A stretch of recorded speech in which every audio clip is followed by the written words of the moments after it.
Gamal Abdel Gawad is a professor of political science at the American University in Cairo and an advisor at the Al-Ahram Center for Political and Strategic Studies. He joins us now from the Egyptian capital, Cairo. Welcome to the program, Professor. Can we start with the humanitarian situation in Gaza? There's growing condemnation on Israel after it imposed that sudden blockade of all supplies into the enclave last week. What's your reaction to what some have called Israel's starvation of the enclave? Well, it's a positive sign to hear such condemnations coming from different directions. But on the other hand, it doesn't look like these are making a difference. Unfortunately, the Israel feels strongly protected by the United States, encouraged by the Trump administration to pursue such a kind of policies.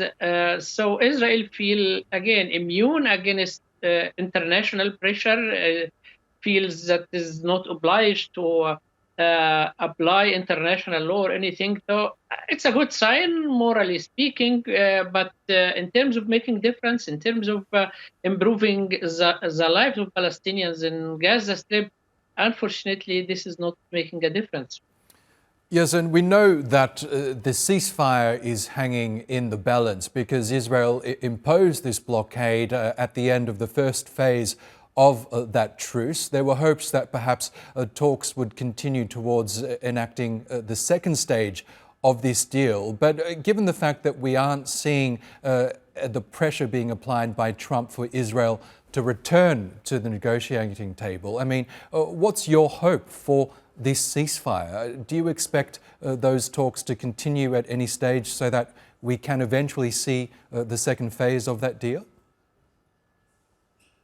Well, the policy of the Trump administration is quite confusing. Actually, they do the thing and it's opposite at the same time. Let us remember here that the ceasefire agreement, the three-stage ceasefire agreement, is negotiated and mediated by the United States. It was the American President envoy Witkoff participating in the negotiation for the closure of this deal.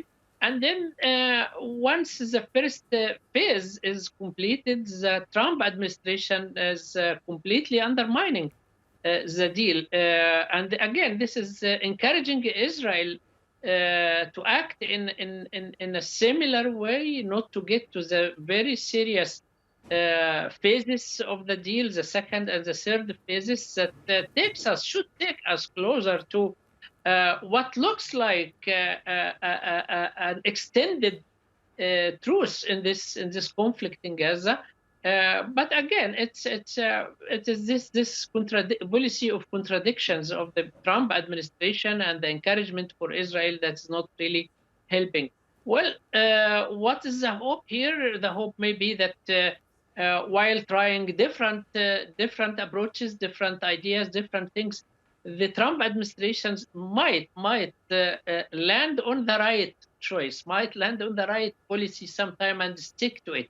The irony of the current situation in the United States, that used to be a constructive force in mitigating the conflict in the Middle East, now it is a force of instability, a force that further makes the situation worse. So I think we have to live with that for a while and try to maneuver here and there to win some time and to help the people of Gaza until we can find a serious way out. And we know regional powers like Egypt and Qatar have been instrumental in not only forging that initial ceasefire deal, but helping the parties come together as aspects of that truce remained, I guess, hanging in the balance. But what role do you think Arab nations can play here, if not convincing Israel to come back to the deal, perhaps convincing Donald Trump to do so? Well, definitely Arab governments have a role to play here. And here I would indicate few points. One point is the